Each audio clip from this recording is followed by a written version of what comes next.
Jabir bin Hayyan father of chemistry ने इमाम जाफ़र और सादिक अलैहिस्सलाम से पूछा, उस्ताद मुकर्रम ये तो बताइए कि मौत क्या है। इमाम ने फरमाया, जाबिर समझ सकता है।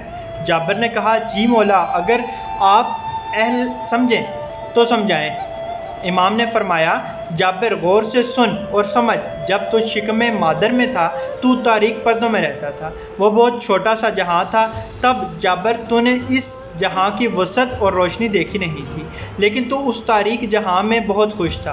तब तू उस जहान से किसी और जगह जाना नहीं चाहता था, क्योंकि तूने उससे बड़ा जहां देखा ही नहीं था। यही सबब है कि तूने इस जहां में आते ही रोना शुरू कर दिया था, क्योंकि तू समझ रहा था कि मैं मर रहा हूँ, लेकिन यहाँ वाले खुश थे कि तू इस जहान में पैदा हो रहा है।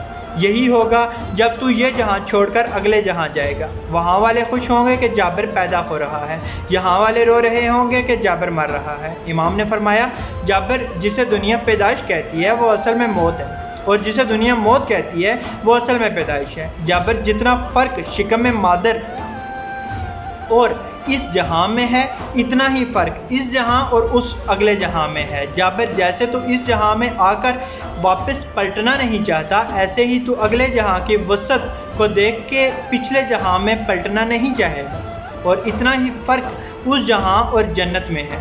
अल्लाह पाक आसानियाँ हासिल और तकसीम करने की तौफीक अता फरमाए। आमीन। जज़ाकल्लाह।